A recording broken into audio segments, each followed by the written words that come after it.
Bonjour et bienvenue sur la chaîne Le Culte du Dé. Alors aujourd'hui, je vais vous présenter un projet qui est en ce moment sur Kickstarter, qui est porté par deux Français, Nicolas et Jean-Pierre, et qui s'appelle Exégèse. Donc ils m'ont fait la gentillesse de m'envoyer leur prototype. Alors je vous préviens, c'est un vrai Kickstarter, c'est-à-dire qu'on est bien loin du kilo plastique que je vous présente d'habitude à la Cool Mini Ornette ou à la Monolith. Là, c'est vraiment deux personnes qui sont des grands amoureux, et ça se voit, des jeux de société, et qui ont un projet sur un jeu, vous allez voir, qui est très spécial, très inhabituel, et qui essayent de se financer pour créer pour donner vie à leur jeu par Kickstarter. Donc c'est vraiment l'esprit de base, le vrai esprit, normalement, du financement participatif. Alors, exégèse, qu'est-ce que c'est? J'ai regardé la définition, je ne vous le cache pas, parce que je ne connaissais pas la signification du mot sur Wikipédia. Donc, l'exégèse, c'est l'étude approfondie d'un texte. C'est un jeu de société qui peut se jouer en solo, qui peut se jouer à plusieurs, jusqu'à 15 personnes, d'après leur démo, qui va avoir pour but de créer un jeu. C'est-à-dire qu'on va avoir plusieurs joueurs, on va avoir plusieurs rôles, on va avoir un guide qui va essayer de masteriser la partie, un petit peu comme dans un jeu de rôle, de guider les autres joueurs et de les encadrer. On va avoir un scribe qui va noter les idées de tout le monde pour après qu'on puisse les coordonner ensemble. Et puis les autres joueurs vont essayer, vous allez voir, de s'inspirer des cartes qu'on va tirer pour fabriquer un jeu et pouvoir y jouer ensemble. Alors c'est une idée très particulière qui est... alors même moi au début, quand j'ai trouvé ça sur internet, c'est assez déstabilisant parce qu'en général les règles sont là pour vous encadrer, on est un petit peu esclave des règles, il faut leur obéir, et là c'est tout le contraire. C'est-à-dire qu'en fait les règles, pour celles qu'ils proposent, ils vont les étoffer un petit peu après dans le livret de règles définitif, avec plusieurs modes de jeu. Il y aura un mode de jeu où les joueurs vont jouer les uns contre les autres. Il y a du coopératif et les buts pourront être différents. Mais en tout cas, les règles vous encouragent à la liberté. Qu'est-ce que vous avez comme matériel? Vous avez 2 decks de cartes. Donc il y a beaucoup de cartes comme ça. Vous avez des cartes comme ceci qui portent le symbole donc, de leur jeu exégèse, en plus c'est dur à prononcer, qui sont des cartes inspiration. Donc vous voyez, il y en a énormément.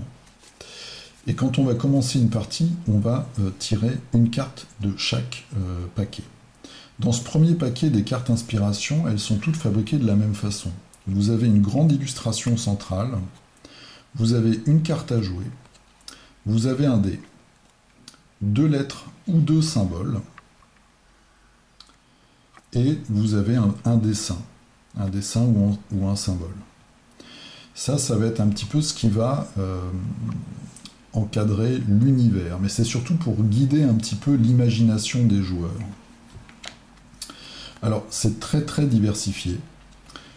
Vous avez énormément d'univers différents, comme vous pouvez le voir. Il y a énormément de choses. Donc, il y a des animaux, il y a des paysages, il y a des natures mortes.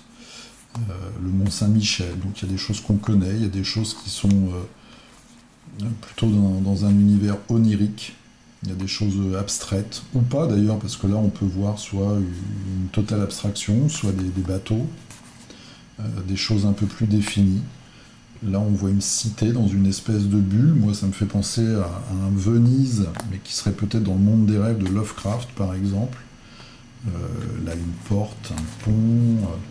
On peut s'attacher, en fait, notre imagination peut là-dessus s'ancrer dans plein de choses différentes, soit sur le fait que nous ayons ici 2 lunes colorées, ou alors une église, voilà, un personnage un petit peu exotique, un coucher de soleil en Afrique, un château perdu dans une forêt, un petit peu peut-être, ou une maison de sorcière, comme dans Hansel et Gretel. Mais il y a vraiment énormément de choses. Voilà un peu le Japon, avec un torii au milieu de l'eau.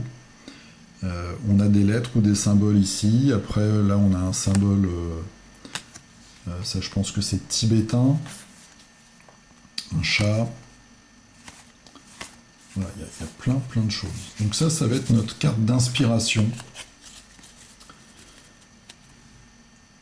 Et ensuite, on a une carte qui va nous guider dans la construction des règles ou des mécanismes du jeu. Et là, vous allez voir, vous avez énormément de choses aussi, et énormément de choses... alors, on retrouve des éléments de jeu que nous connaissons déjà, et puis d'autres choses qui sont un petit peu plus obscures, mais obscures dans le bon sens du terme, c'est-à-dire qu'il va falloir broder là-dessus, broder sur ces idées. Par exemple, là, on voit, on a un sens peut-être de jeu des différents joueurs. Les joueurs, c'est des petits ninjas, donc on va se dire qu'il y a une composante de secret, par exemple. Et chaque joueur autour de la table, à son tour, va donner une idée de ce qu'il voit. Donc là, par exemple, peut-être créer une tour, un empilement de cartes, ou alors on va additionner des cartes. Ça peut rester assez abstrait, en fait. Il faut avoir des idées. Là, vous voyez, il y a des choses quand même assez complexes. Il faut associer des symboles. Une pelle, un papillon, une toque. Là, on a des flèches. Donc, est-ce que chaque personnage, est-ce que chaque joueur représente une couleur et va essayer de découvrir une carte. Là, on a un côté... donc voilà, on a des joueurs masqués aussi. On tire des cartes. Le fait qu'on n'ait pas l'illustration veut peut-être dire qu'elle est cachée. On a ce côté, un nuage et un parapluie, donc un peu comme dans le Shifumi, où on se dit, voilà, pierre, ciseaux, papier. Là, une mise cachée avec une addition de points pour arriver à un certain chiffre. Et on va devoir donc créer comme ça des règles de jeu. Se mettre tous d'accord ensemble. Et en même temps, coordonner tout ça avec la carte d'inspiration. Donc là, par exemple, qu'est-ce qu'on peut avoir? En haut, on a le valet.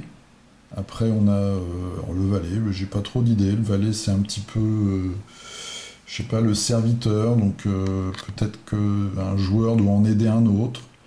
On a un dé avec le 1. Alors ça peut être un échec critique, par exemple. Une disquette.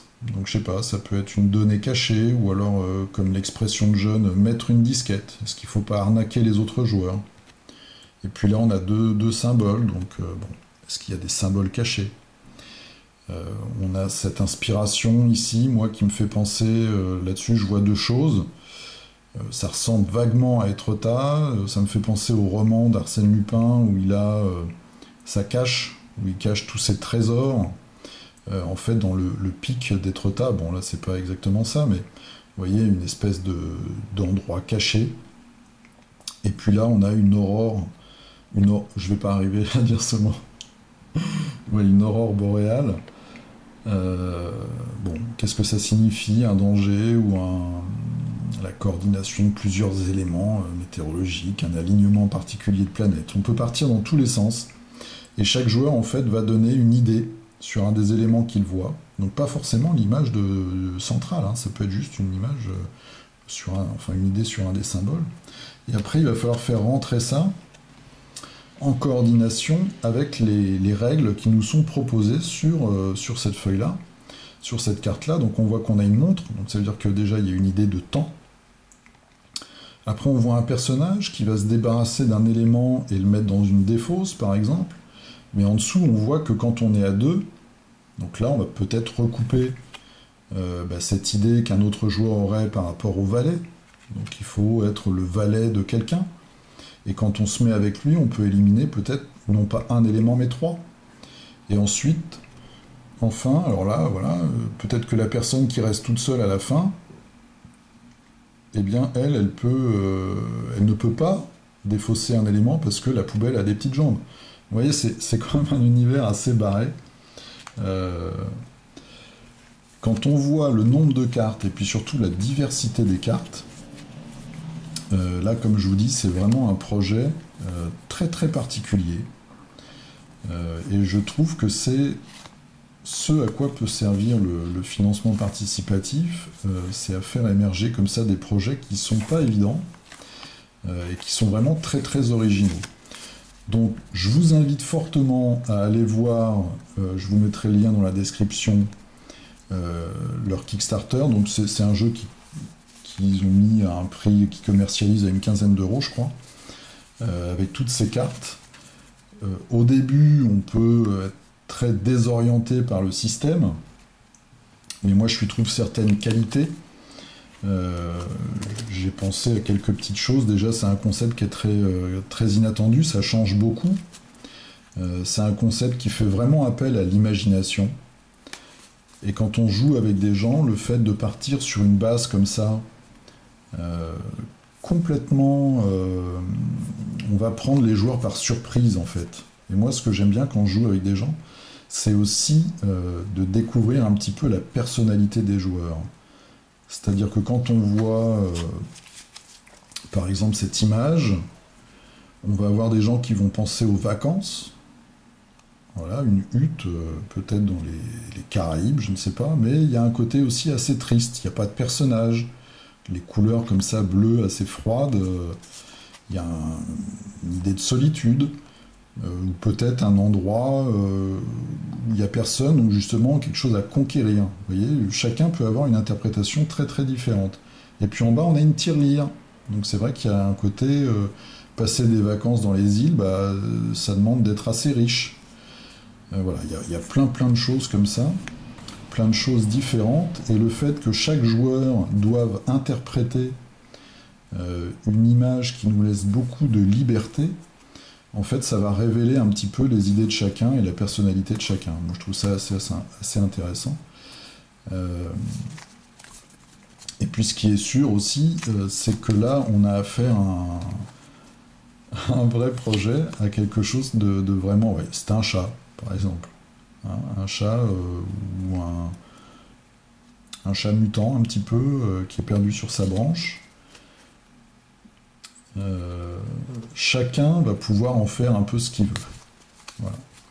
Et une autre chose qui est intéressante, c'est que par exemple, si vous voulez vous-même créer un jeu ou avoir des idées pour modifier des règles, pour faire une création de fans sur un jeu, inventer un petit mécanisme en plus, et bien ces cartes-là, pour nous qui jouons à beaucoup de jeux, elles nous rappellent, on voit tout de suite des mécanismes en fait, des mécanismes de jeu qu'on connaît, là des mécanismes d'échange, des mécanismes de retour de cartes, des additions de points,